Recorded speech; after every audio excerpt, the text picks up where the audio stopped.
Dios bendiga a cada hermano, a cada hermana. Estaremos hablando en esta hermosa noche sobre la oración. En el secreto está el secreto y en el secreto no hay secreto. Dios quiere que comprendamos algo importante, que la palabra nos dice y nos exhorta que cuando tú y yo oremos, vayamos al secreto. Y para antes de comenzar a leer la palabra de Dios, vamos a darle gracias para que el Padre sea glorificado por medio de Jesús y por la obra del Espíritu Santo. Así que Dios bendiga a cada hermano, Dios bendiga a cada hermana que se ha conectado en esta hermosa noche. Y vamos al trono de la gracia para que cada uno de nosotros le demos gracia y para que el Espíritu Santo nos ministre a través de su palabra. Padre amado, te pedimos en esta hora que tomes el control absoluto, Padre. Padre, que no salgan palabras de concupiscencia, de deseos, Padre, sino palabras del cielo hacia tu pueblo, Padre.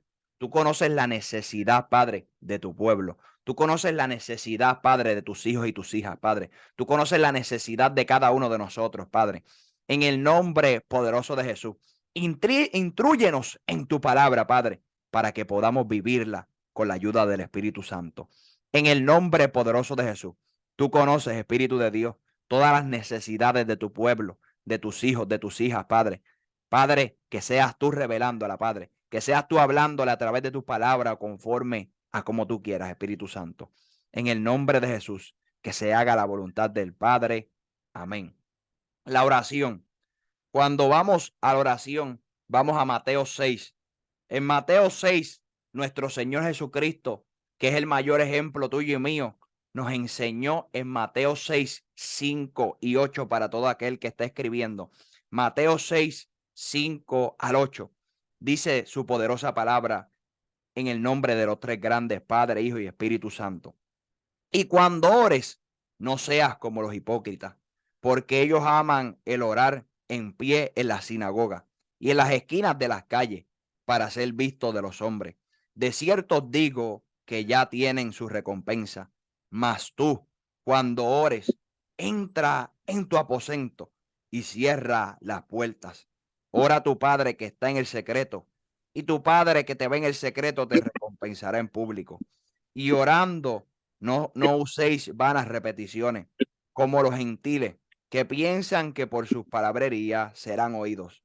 No os hagáis pues semejantes a ellos, porque vuestro Padre sabe de qué cosas tenéis necesidad, antes que vosotros le pidáis. En otra versión dice, cuando ustedes oren, no hagan como los hipócritas. A ellos les encanta que la gente los vea orar. Por eso oran de pies en la sinagoga y en los lugares donde pasa mucha gente. Pueden estar seguros de que no tendrán otra recompensa. Cuando alguno de ustedes ora, hágalo a solas.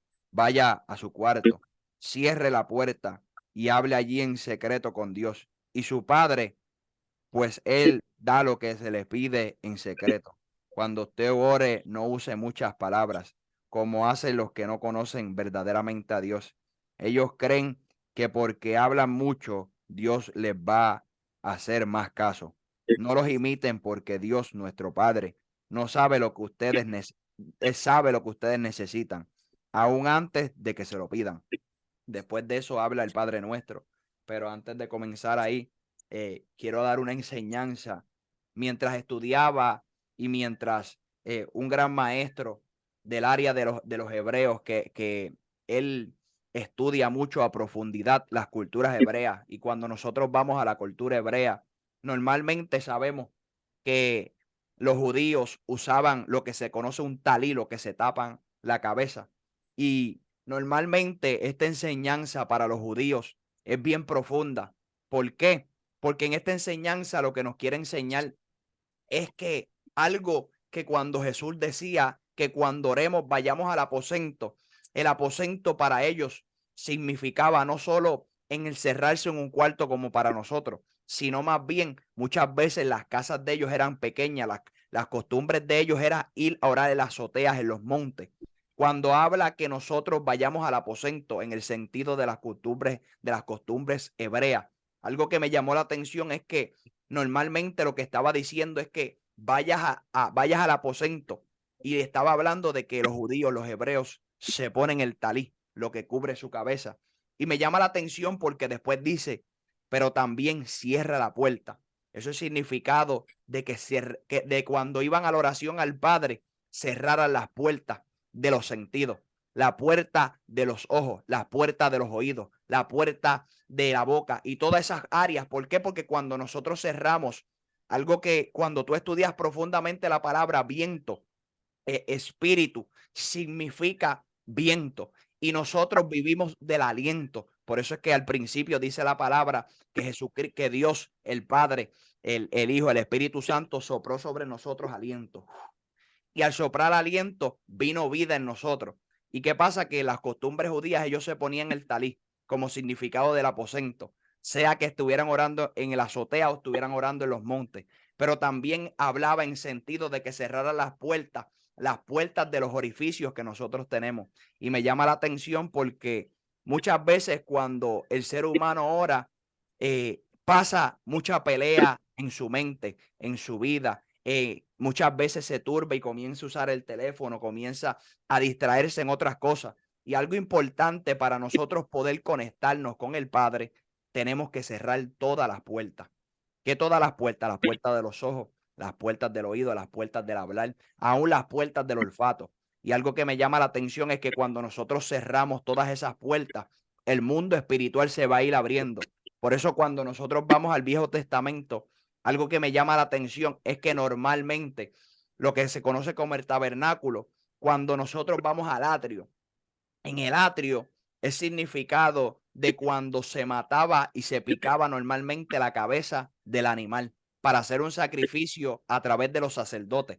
Ese sacrificio que se hacía de animal, para nosotros lo que significa es que nosotros hagamos un sacrificio de nuestros pensares, que nosotros hagamos un sacrificio de nuestras distracciones, de nuestros problemas, de nuestras circunstancias. ¿Por qué? Porque muchas veces el ser humano cuando va a orar, tristemente, ¿qué pasa? Que se distrae, que comienza a usar el teléfono. Por eso algo que yo he aprendido es orar sin teléfono. ¿Por qué? Porque aunque uno crea que muchas veces tiene dominio propio, muchas veces comienzas a cogerlo, comienzas a orar y comienzas a estar en el teléfono, comienzas a distraerte. ¿Y qué pasa? No puedes conectarte a las dimensiones espirituales que Dios nos quiere llevar. Por eso hoy día no fluyen verdaderamente bien fuertes los dones, como por ejemplo los profetas del Antiguo Testamento. Algo que me llama la atención de Elías es que dice la palabra, el mismo apóstol Santiago dice y exhorta en Santiago 5:17, si no me equivoco, dice que Elías luchaba con pasiones semejantes a las tuyas y las mías, pero que Elías oraba fervientemente. Eso significa que oraba profundamente. Vamos a poner un ejemplo del mismo Elías, Ucamanso. Algo que me llama la atención de Elías, ¿sabes qué? Que Elías mientras oraba, en una ocasión, vamos a poner este ejemplo, el de la lluvia, venía Elías y le decía a su siervo, ve a ver si ya va a llover. Y vemos que la palabra misma confirma que él fue sobre 7 veces a ese lugar. Y cuando Elías mandaba al siervo, Elías oraba fervientemente y se dice que Elías oraba postrado, como si fuera a parir o como si estuviera postrado en silicio la cabeza. Algo que me llama la atención es que mientras Elías oraba fervientemente, se dice que Elías oró esas 7 veces que lo mandaba, estaba orando constantemente. Y eso es una oración ferviente. Y eso es lo que Dios demanda de ti, de mí. Por eso muchas veces no se ven los milagros, las proezas, las maravillas, porque para un hombre y una mujer ver milagros, ver maravillas, ver prodigios, ver cosas hermosas en el evangelio, sanidades, liberaciones y todas esas cosas, para ver eso necesita una vida de oración ferviente. Y a eso es los niveles que Dios quiere llevarnos como discípulos. Algo que me ha enseñado para poder ver las manifestaciones, el poder de Dios, y no solo verlo ciertas ocasiones, sino constantemente, es una vida de oración constante. Y algo que me llama la atención del profeta Elías es eso, que era un hombre que oraba constantemente, los 7 días a la semana. Y eso es lo que nos demanda el mismo apóstol Pablo, dice, orad sin cesar. Cuando lo buscas en otra versión, orar sin parar, orar constantemente, continuamente. Y eso es lo que quiere Dios. ¿Cómo vamos a orar continuamente? Muchas veces el ser humano trabaja, tiene sus, sus, eh, tiene sus trabajos, tiene sus quehaceres de vida, pero nosotros podemos orar constantemente. Pero una de las oraciones que tiene que ser profunda diariamente es la oración de buscar el reino de Dios primero y su justicia antes de hacer lo que sea. Por ejemplo, si una persona trabaja a las 8, mínimo tiene que por lo menos hacer el esfuerzo para levantarse, por ejemplo, si el trabajo le queda media hora o a 15 minutos y en lo que prepara comida y etcétera para llevar, o los bobos, etcétera, pues por lo menos a las 6, para que ore de 6 a 7 y arranque y tenga una vida consagrada, una vida conectada. ¿Por qué? Porque el ser humano, si se va sin dirección de Dios, ¿qué pasa? Que si viene un proceso, una circunstancia, una tragedia o cualquier circunstancia en la vida, no va a poder soportarlo si uno no vive una vida en el espíritu. Y por eso es importante que nosotros como cristianos vivamos una vida en el espíritu. Y para vivir una vida en el espíritu, el mismo apóstol Pablo dice que conforme a lo que tú y yo nos ocupemos, en lo que tú y yo trabajemos, sea para la carne o sea para el espíritu, vamos a vivir nuestro diario vivir. Por eso uno de los profetas habla bien claro y dice que cada día nuevo es en misericordia. Y algo que me llama la atención es que hay diferentes horarios en los cuales podemos hablar, y cuando nosotros nos conectamos al Padre Celestial, a lo que le dicen los mismos judíos, Hashem, lo que le dicen Adón, lo que le dicen ellos como esos nombres, me llama la atención porque dice algo que ellos enseñan y me llamó la atención es que hasta que un hombre, una mujer de Dios no sienta que se conecta el cielo con la tierra y la tierra con el cielo, dice que todavía no puede parar de orar. Y algo que me llama la atención es que hasta que tú y yo no sintamos la unificación de Dios en mí y Dios en mí y yo en él, es importante que nosotros tengamos esa conexión divina. Y algo que puede hacer eso se llama el tefilá, lo que le llaman ellos, que es una conexión, una oración, vivir una vida de oración constante, una vida diaria. Y algo que me llama la atención es que normalmente dice que los mismos judíos, los mismos hebreos, ellos dicen sobre 100 veces o 100 veces al día, están agradeciéndole a Dios por todo lo que Dios ha hecho en su vida. Y algo que me llama la atención es que nosotros estamos acostumbrados muchas veces a, te reprendo diablo, esto, lo otro. Y normalmente en la costumbre judía, ellos lo que hacen es, en vez de estar reprendiendo y todas esas cosas, ellos lo que viven es adorando a Dios. Y entonces las malicias, cuando adoras a Dios, se van. Algo que me llama la atención es que cuando hablamos del atrio, que nosotros sacrificamos nuestros pensamientos, sacrificamos nuestro diario vivir, nuestras preocupaciones, nuestros problemas, y nosotros ya vamos conectándonos a través del Espíritu Santo al Padre por medio de Jesús, lo que nosotros vamos a comenzar a entrar es al lugar santo. El lugar santo es donde nosotros comenzamos, por decirlo así, cuando está la persona primera que está ahí haciendo los cánticos y está el lugar santísimo. Pero para poner un ejemplo, normalmente el lugar santo en el sentido de la oración es para que nosotros comencemos a adorar a Dios. Por eso es que la palabra de Dios dice, Padre nuestro, santificado sea tu nombre. Y comenzamos nosotros a tener una vida agradable a Dios. En otras palabras, está diciendo, comienza a adorarlo, exaltarlo, comienza a santificar su nombre, comienza a darle gracias, comienza a proclamar su nombre, comienza a adorarlo por quien es, comienza a adorarlo por lo que ha hecho, comienza a adorarlo por lo bueno y por lo malo. Cuando nosotros comenzamos a tener una vida de oración así, nosotros vamos a tener una vida de crecimiento. Pero por tercer punto, estoy resumiéndolo rápido para que no sea muy extenso, es el lugar santísimo. El lugar santísimo es donde tú y yo comenzamos a tener experiencias sobrenaturales. Por ejemplo, yo tuve una experiencia a las 2, 3 de la mañana en el 2019, para poner una de ellas, y esa experiencia era lo que yo estaba orando en el monte, y mientras estaba de rodillas, el Espíritu Santo permitió que mi cuerpo se saliera, que yo me saliera del cuerpo y me viera en el espíritu mi cuerpo arrodillado, y me siento como si no tuviera las condiciones que me diagnosticaron antes de conocer a Cristo, y entonces vuelvo otra vez a mi cuerpo. Y eso me llamó la atención porque cuando nosotros llegamos al lugar santísimo comenzamos a tener experiencias sobrenaturales. Y eso es lo que quiere Dios con tu vida y con la mía. Algo que me ha ayudado, por ejemplo, hoy mismo me pasó mientras dormía a mi pequeña, a mi hija, mientras estaba hablando con el Padre, orando, agradeciéndole por todo y venciendo toda batalla espiritual, toda batalla por el acontecimiento de lo que Dios me va a entregar pronto. Y todas esas cosas, venciendo todo ese tipo de batallas espirituales, comencé a tener un descanso, comencé a quedarme dormido en el cuerpo, pero comencé a orar. Sentía cuando estaba orando en el espíritu, aunque mi cuerpo me quedé dormido y mi hija estaba durmiéndola, yo comencé a orar por diferentes necesidades. El Espíritu Santo comenzó a gemir conforme a las necesidades. Y ese es el nivel que Dios quiere que cada uno de nosotros tengamos. Y cuando nosotros tenemos esa conexión con el Espíritu Santo te va a llevar a orar por esta persona. Y aún cuando estás orando así, a veces te lleva a lugares, a casa o a orar por ciertas personas específicas. Y eso es lo que quiere Dios, que nosotros experimentemos. La oración te lleva a tener experiencias sobrenaturales. Pero muchas veces como seres humanos, y lo digo por experiencia, al principio del evangelio yo tenía altas y bajas. Y yo sé que muchas personas les pasa eso. Y yo no critico a la gente. Hay muchos predicadores que lo que hacen es masacrar. Ah, este no ora, este es inconstante, esto es lo otro. Y con criticar tú no vas a hacer que una persona crezca, sino más bien que nosotros seamos ejemplo, ¿no? Mira hijo, mira hija, mira amado, mira amada.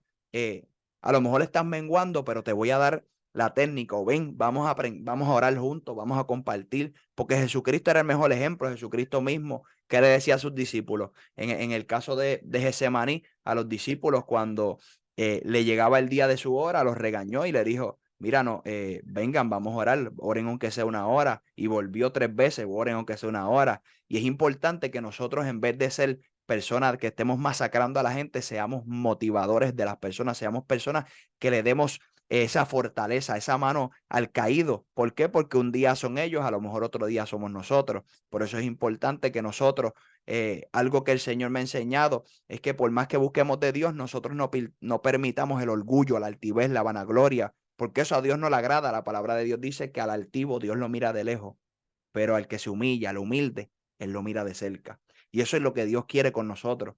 ¿Por qué? Porque muchas personas batallan con cosas, pero no saben ganar esas batallas, pero esas batallas se ganan en oración, sin distracción. ¿Cómo que oración sin distracción? Sueltas el teléfono, lo dejas en tu cuarto o en un lugar lejos de ti y comienzas a tener, a meditar en la palabra, comienzas a alabarlo, comienza a romperse esas cadenas espirituales que muchas personas cargan, comienza a perderse esos pensamientos malignos, esos pensamientos que zumba el enemigo, porque la palabra dice que el enemigo de las almas, nosotros tenemos que tener el escudo de la fe, que es Jesucristo, para poder vencer todos los dardos de fuego del maligno. ¿Por qué? Porque el enemigo siempre va a estar zumbando. Ah, estás enfermo, tienes este problema, tienes esta situación, tienes lo otro, aquí, allá, ah, te criticaron, ah, te hicieron esto, ah, lo otro, aquí, acá, acá. ¿Y qué pasa? Que tienes tu mente ocupada en los malos, en los dardos del infierno, en los dardos malos del maligno. Y Dios quiere que comiences a ganar esas batallas de esos pensamientos para que puedas conectarte directamente al Padre. Cuando nos conectamos directamente al Padre por medio de Jesús y por el Espíritu Santo, que es el que está aquí, el que nos ayuda, el consolador, cuando nos conectamos al Padre, vamos a tener una vida en la cual va a ser consagrada, una vida en la cual el mismo Espíritu Santo te va a decir, hijo, haz esto, hija, haz esto, hija, muévete aquí, hijo, muévete acá, hijo, esta persona necesita, hijo, llama a esta persona, hijo, esta persona está pasando un suceso, hijo, esta persona, el enemigo quiere ponerle una enfermedad otra vez, hijo, esta persona, el enemigo quiere que caiga, hijo, esta persona necesita que Dios obre en esta área, en esta. Y eso es importante, que nosotros vivamos conectados a Dios. Porque cuando vivimos conectados a Dios, ¿qué pasa?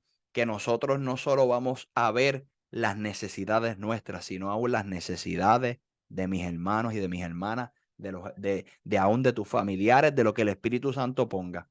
Por eso es importante que nosotros busquemos cada día tener una vida de oración.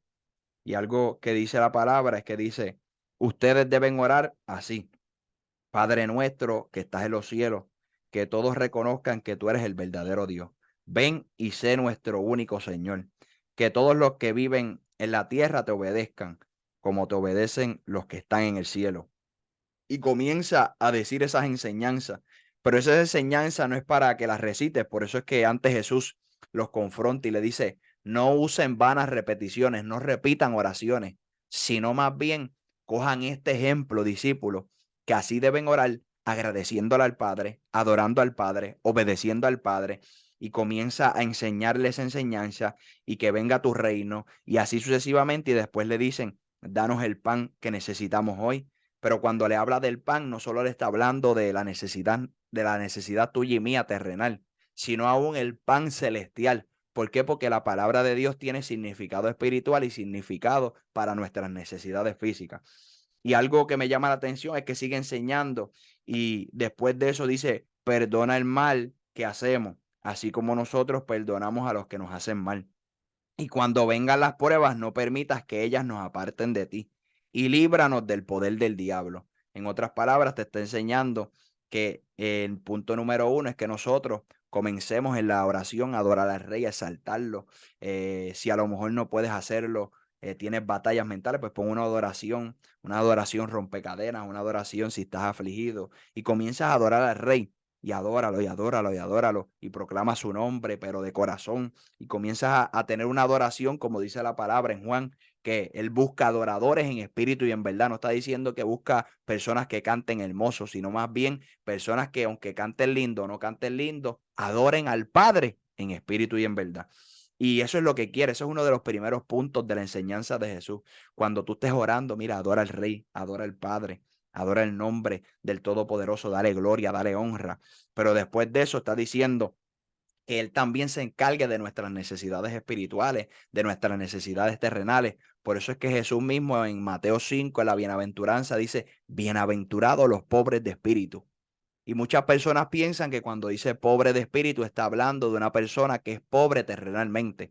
No está hablando de una persona que vive quebrantada en el espíritu, que vive humillada en el espíritu, que es pobre, que reconoce que es pobre espiritualmente y que necesita de Dios. Por eso Jesús dijo en la bienaventuranza, bienaventurado el pobre de espíritu, bienaventurado el limpio de corazón. La bienaventuranza es para que nosotros seamos ejemplos. Mira, algo que me llama la atención es que muchas veces el ser humano pide, dame carro, dame casa, dame esposo, dame esposa, dame hijos, dame esto, dame lo otro. Mira, te voy a dar una clave. ¿Sabes qué debemos hacer primero? Dios, más que dame esto, te pido que me transforme. Te pido que quites este rencor, este odio, esto que me está haciendo que el amor se enfríe, que la fe esté menguando, que la incredulidad que tengo, sácala, las dudas que vienen del enemigo, todo lo que viene malo a nuestras vidas. Algo que me ha enseñado el Señor es hacer eso. Mira, cuando vamos a la palabra de Mateo 5 a Mateo 8, Mateo 7 más o menos, si tú te das cuenta, tú sabes qué hace Jesús con nosotros, con los discípulos, en el caso de la palabra y con nosotros también. Cuando tú lees de Mateo 5 a Mateo 7, por ejemplo, más o menos, te vas a dar cuenta que lo que Jesús primero hace con sus discípulos en ese discipulado, ¿sabes qué? Enseñarle a tener almas limpias. Por eso es que Jesús le dice, cuando des limosna, no hagas esto. Cuídate del adulterio. Pan, ¿y qué hace? ¿Qué comienza a hacer Dios en la vida de los discípulos? A sacar lo malo que hay en su corazón. Comienza a hacer una purificación. Le dice, no, no cometas adulterio. La ley y Jesús, la oración y Jesús, el ayuno y Jesús, esto y Jesús. Y comienza, y cuando te das cuenta, lo que Jesús le está enseñando a las bienaventuranzas, sean bienaventurados, limpios de corazón, pobres, misericordiosos, sean pacíficos, aunque sean perseguidos, ustedes sean personas pacíficas, bienaventurado el que por mi causa es perseguido, amen a vuestros enemigos, bendíganlos, ayúdenlos. Si te piden que cargues esto, una milla, llévalo dos. ¿Por qué Jesús hace eso? Porque Jesús lo que quiere con sus discípulos es limpiar su corazón, limpiar su alma. Y lo primero que hace Jesús con sus discípulos en ese discipulado, antes de que ellos mismos comiencen a predicar y antes de que mismo Jesús comience a enseñarle, mira, la oración sana al enfermo. Esto liberta, esto hace milagro, esto hace prodigio, liberta al que está endemoniado. Pam, pam, pam. ¿Sabes qué hace Jesús? Le enseña a limpiarse. Lee Mateo 5 en adelante y te vas a dar cuenta que en Mateo 5, después de Mateo 3 de predicar el arrepentimiento y convertirse, que el cielo, que los reinos del cielo se acercan, Juan el Bautista, que vino a predicar el evangelio de arrepentimiento en agua, de arrepentimiento del pecado, que Jesús venía a traer el arrepentimiento, el bautismo en agua y en espíritu, y así sucesivamente, y que Jesús fue llevado al desierto para descubrir el ministerio, y así sucesivamente por medio del Espíritu. Después te das cuenta que Jesús, lleno del Espíritu Santo, comienza a enseñarle a sus discípulos: bienaventurado, al esto, sea afortunado, sé dichoso, al esto, no cometas adulterio, no forniques, no hagas esto. ¿Qué le está enseñando Jesús a sus discípulos?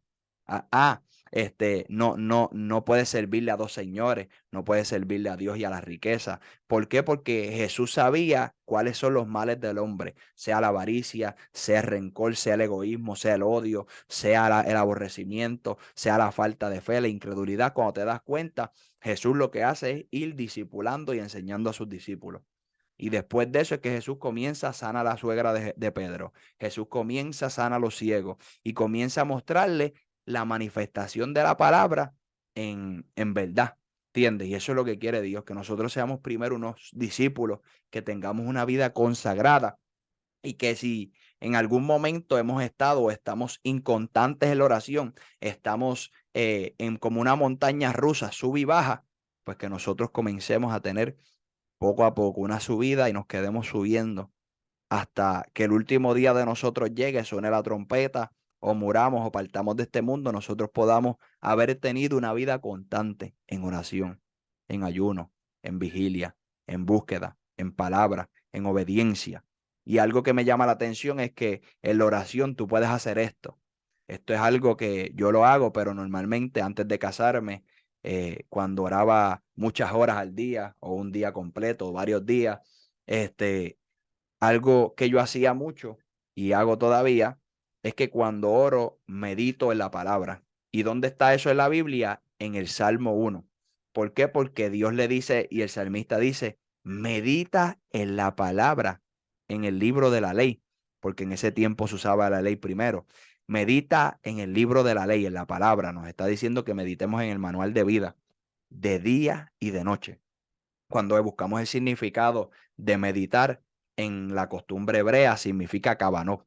Y para ellos, meditar significa vivir una vida pensando en la palabra. Un ejemplo: si estás en tribulación y te buscas un versículo, pues vamos a poner un ejemplo de ello y dice que esta leve tribulación producirá en mí un cada vez peso de gloria. ¿Qué te está diciendo? Que las tribulaciones son leves, los procesos, las crisis, las situaciones, todo lo que pasamos en nuestra vida, pero que eso va a ocasionar en tu vida y en mi vida un peso de gloria de nuestro Padre Celestial. Y que cuando nosotros reconocemos que somos débiles, es que es verdad, somos fuertes. ¿Por qué? Porque no dependemos de la fuerza tuya, tú no dependes y ni yo dependo de la fuerza mía, sino que dependemos del Espíritu Santo. Y por ejemplo, cuando tienes guerra espiritual, una guerra mental, una guerra con el enemigo de las almas, pues tú, para dónde uno se va a dirigir? Para el área de un ejemplo, Efesios, donde dice: vestíos de toda la armadura de Dios. O por ejemplo, como dice Juan en Juan 8, si el Hijo os libertare, seréis verdaderamente libres. Confirmando y meditando en la palabra. ¿Para qué? Porque cuando tú y yo meditamos en la palabra, ¿qué pasa? Que al tú y yo meditar en la palabra, recordamos: la palabra dice esto, es verdad. Yo a lo mejor tengo una duda de que estoy batallando con esto, por poner un ejemplo, algo mental o espiritual, pues tú dices: no, la palabra dice que Jesucristo nos libertó, somos verdaderamente libres. O como el salmista, que en una ocasión dijo: saca mi alma de la cárcel, porque se sentía encarcelado por medio de los procesos, de circunstancias, de cuando lo perseguían, porque todos nosotros pasamos diferentes cosas en la vida, pero no podemos permitir que eso domine nuestras vidas, porque muchas veces las personas, por causa de las críticas, la persecución, calumnia que hace, se apartan del evangelio, o dejan de orar, o dejan de ayunar, o se van de la iglesia, o cambian a una, dos, tres, cuatro, cinco iglesias, o así sucesivamente. ¿Por qué? O no cumplen su llamado de evangelista, de pastor, de pastora, de lo que Dios le ha llamado, de maestro. ¿Por qué? Porque tienen miedo. No, pero es que me van a calumniar si hago esto, si no hago esto. No, tú tienes que hacerlo todo para el Señor. Algo que yo he aprendido es hacerlo todo para el Señor. Si Dios me llamó a esto, el hombre crea o no crea, yo voy a hacerlo todo para el Señor. ¿Por qué? Porque cuando Él llama, Él respalda y Él no nos va a fallar. Por eso es importante que tú y yo vivamos una vida de oración, porque cuando vive una vida de oración, eh, Dios te va a mostrar el propósito en tu vida. ¿Por qué? Porque muchas veces el hombre espera que le abre el profeta, que le abre este, que le abre el otro. Pero Jesucristo fue llevado al desierto por el Espíritu Santo y el Espíritu Santo le mostró el ministerio. Por eso es que la palabra de Dios dice que cuando fue llevado, tentado por el enemigo, por el diablo, que el Señor lo reprenda, y todas esas tentaciones y las venció, vemos que Jesús comenzó a fluir en su ministerio, que ministerio significa servicio. Vemos a un Jesús que fue un pastor. Vemos a un Jesús que fue el evangelista de los evangelistas, el pastor de los pastores, el maestro de los maestros, el rabí de los rabí. Y cuando nos damos cuenta, Jesús tuvo todos los ministerios, los servicios, los dones. ¿Por qué? Porque Él es el dueño de todo eso. Él fue el apóstol de los apóstoles, el profeta de los profetas. Él fue todo. Jesucristo es el único que cumplió todos los ministerios en su vida, porque es Dios, ¿entiendes? 100% Dios y 100% hombre. Y algo que me llama la atención es que cuando leemos aquí la palabra, eh, y vamos a Mateo 7, del 7 al 12, dice, pidan a Dios y les dará. Pero en una ocasión, en la otra versión dice, y nos habla, y, y dice la palabra, pedid y se os dará, buscad y hallaréis, llamad y se os abrirá, porque todo el que pide recibe, el que busca halla, y al que llama se le abre. ¿Qué hombre de vosotros que si su hijo le pide pan, le dará piedra? O si le pide pescado, le dará una serpiente. Pues si vosotros, siendo malos, sabéis dar buenas dádivas, buenos regalos a vuestros hijos, cuánto más vuestro Padre, que está en los cielos, dará buenas cosas a los que le piden. Y en Lucas dice lo mismo, pero dicen, cuanto más vuestro Padre Celestial dará el Espíritu Santo a los que se le piden. Y en una ocasión Santiago, dice en Santiago 4:3, dice, y cuando piden, lo hacen mal, porque lo único que quieren es satisfacer sus malos deseos. Y en la versión Reina Valera dice, cuando pedís y no recibís, porque pides mal, para gastar en vuestros deleites.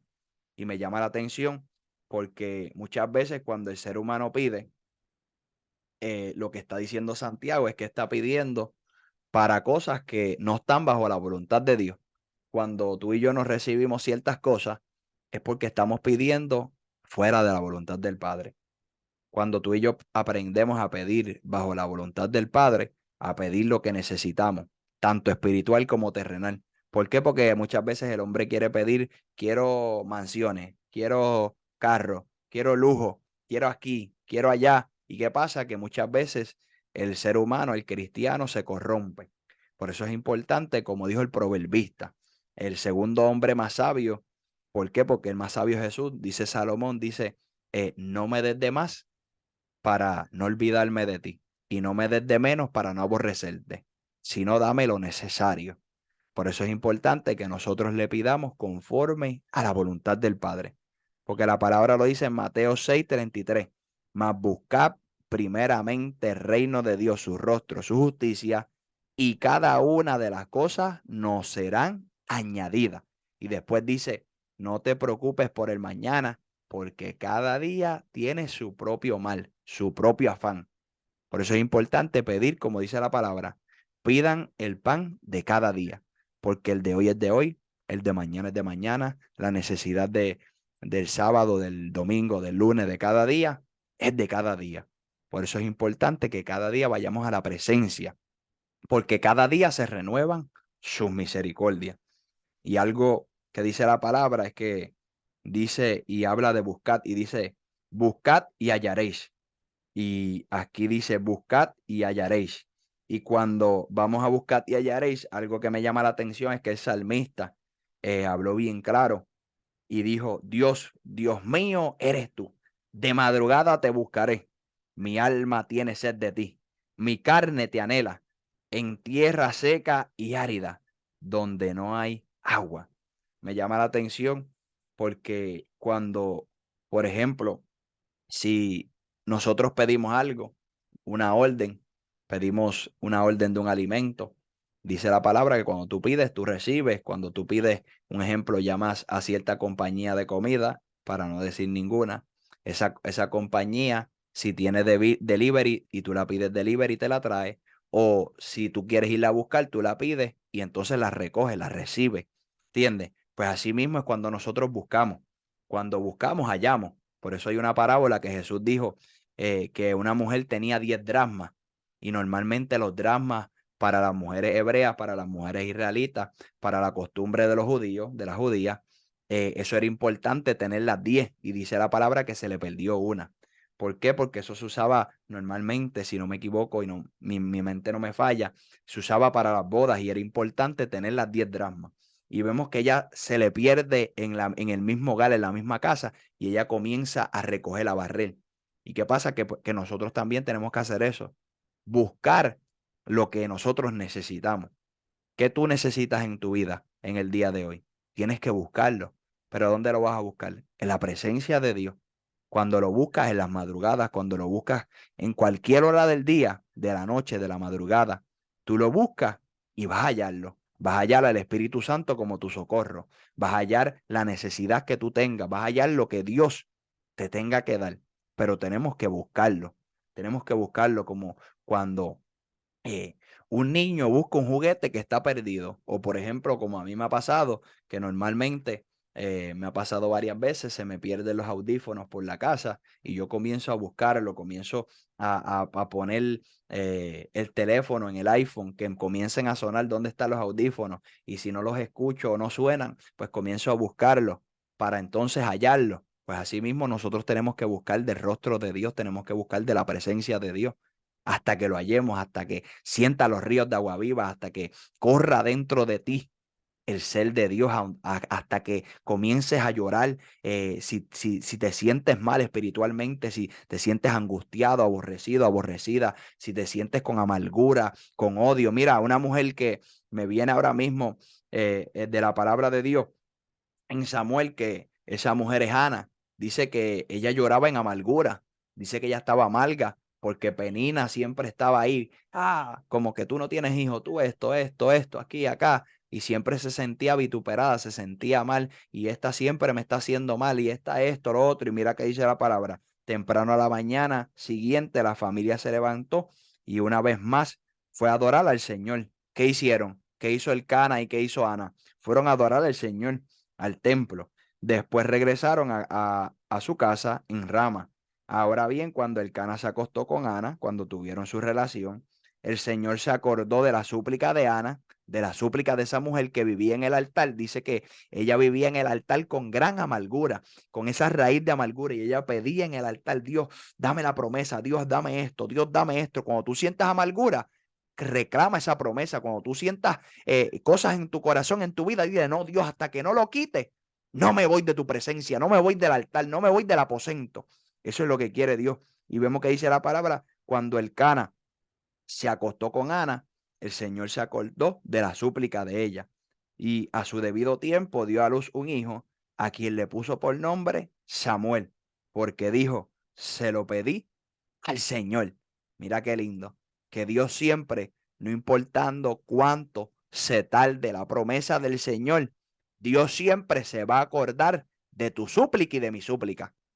Pero hay que seguir como Ana, resistiendo ahí en el altar, sea en el altar de la iglesia, sea en el altar de tu cuarto, sea en el altar de la sala, sea donde quiera que tú ores, sigue ahí en resistencia, manteniéndote en la oración, en la búsqueda, y verás que Dios te da lo prometido. Pero también te digo algo: cuando te dé lo prometido, no te olvides del altar, no te olvides de la oración, no te olvides de la búsqueda, porque Dios te lo dio. Sea agradecido con Dios. Eso es algo que también yo en mis comienzos cometía el error. Dios me daba algo y menguaba en la oración y venía el cantazo, ¡pum! Y venía la prueba, ¡pam! Venía la circunstancia. Y yo: ay, Padre, hasta que aprendí, no. Yo oro, Dios me da los dones, pero ahora sigo orando. Y oro por las almas, y oro por esto, y oro por la casa de Dios, y oro por los ministros, y oro por las personas que están apartadas, por los retenidos, y oro por las personas que nunca han conocido a Dios, por los ateos, por los homosexuales, por esto, por lo otro, por todo, porque hay tanto que orar. y por las otras peticiones que también Dios quiere para nuestras vidas, por el ministerio que se ha de cumplir en la vida de los hermanos, por el ministerio que se ha de seguir cumpliendo en la vida de nosotros, porque se ensanche la casa de Dios, porque se ensanche los propósitos divinos. Y eso es importante, que nosotros pidamos y recibiremos, que nosotros busquemos y hallaremos, y que nosotros también, dice la palabra, el que llama, se le abre. Nosotros también tenemos que llamar. Cuando tú llamas a la puerta del cielo y obedeces al Padre y pides, recibes, buscas y hallas, también tienes que llamarlo. Tienes que acordarte de Él en todo tiempo. Tienes que hacer que las puertas del cielo siempre estén a tu favor. Cuando las puertas del cielo están a nuestro favor, ¿sabes qué va a acontecer en nuestras vidas? Vamos a tener las puertas que son de Dios, dice la palabra en Apocalipsis, que las puertas que Dios abre, no hay nadie que las cierre. Así que lo que Dios abre para ti, para mi vida, no hay diablo, no hay hombre, no hay nadie que la cierre. Así que llámalo. Si lo necesitas, llámalo. Como cuando un bebé, un ejemplo, mi hija comienza a decir dada, dada, dada, dada, hasta que yo no llego, hasta que no llegue esa puerta que ella está llamando, ella no deja de llamar. Pues nosotros tenemos que ser como los niños, que seguimos ahí insistiendo, Padre, esto. Y lo vemos en una historia que ahora el Espíritu Santo me acordó. Es de ese mismo siervo que comienza a llamar y dice que él comenzó a llamar inoportunamente. Él comenzó a llamar con inoportuna. Y dice la palabra, eso está en Lucas 11, del 1 al 13. Déjame buscarlo. Dice,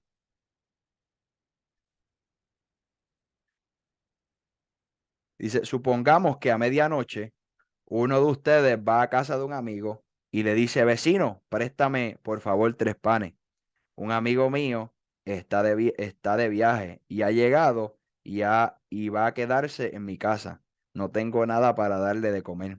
Supongamos también que el vecino le responda así, no me moleste. La puerta ya está cerrada con llave y mi familia y yo estamos acostados. No puedo levantarme a darte panes. Si el otro siguiera insistiendo, de seguro el vecino le dará lo que necesitará, no tanto porque aquel fuere su amigo, sino para no ser avergonzado ante el pueblo. Y en esta versión, en la traducción lenguaje actual, y en la otra dice, en la otra, en la Reina Valera 1960, dice inoportuno, y aquí dice insistiendo. Y cuando buscas alguno de los significados de inoportuno, significa, además de insistir, significa molestar, cargante, fastidiante, una persona que está ahí normalmente molestando a Dios, por decirlo así, fastidiándolo, cargando a Dios. Dios esto, inoportunamente. Mira, necesito, como el caso de esa persona, necesito 3 panes. Viene una visita para mi casa y siguió insistiendo hasta que el vecino, el amigo, esa persona le dio los panes, lo levantó de su cama, lo levantó de su lecho, lo levantó de su comodidad. Así nosotros tenemos que hacer con Jesús, así nosotros tenemos que hacer con el Padre Celestial. En una ocasión el mismo salmista di- eh, dice que cuando él clamó al cielo, dice que Dios oyó y se inclinó, hizo que Dios se levantara, hizo que Dios se inclinara a escuchar su voz. Así tenemos que ser tú y yo, inoportunos ante Dios, llamarlo, insistirle, buscarlo, hallarlo, pedirle y recibiremos. Y eso es lo que quiere Dios con tu vida y con mi vida. Que nosotros seamos insistentes, que nosotros resistamos, que nosotros nos mantengamos en oración, porque hay tanto y tanto por qué orar, que tú y yo, eh, orando toda la vida, no terminamos de orar. Lo que pasa es que a veces como seres humanos nos enfocamos en problemas, circunstancias, en nuestros sucesos, a veces en nuestras circunstancias, en nuestros procesos de diagnósticos, enfermedades. Pero algo que yo he aprendido muchas veces y el Señor cada vez me recuerda cuando pienso en esas tonterías, me dice, hoy murieron mucha gente, otros están de cama, otros están en hospitales, otros están en esto. Y me acuerdo que hay personas tristemente peor que yo. Muchas veces el ser humano nos quejamos por tontería y muchas veces nosotros tenemos el privilegio de levantarnos, de que Dios permitió aliento de vida, de que tenemos un techo, de que tenemos el pan de cada día, de que tenemos a nuestros hijos, de que tenemos tantas y tantas cosas hermosas que a veces por una cosa tonta o por un solo proceso se nos olvida todo lo lindo que ha hecho Dios. Y algo que uno tiene que aprender es a ser agradecido ante el Rey. Seamos agradecidos. En el secreto está el secreto. Y en el secreto no hay secreto. Eso es lo que quiere Dios. Que tú y yo vivamos en el aposento. En el nombre de Jesús.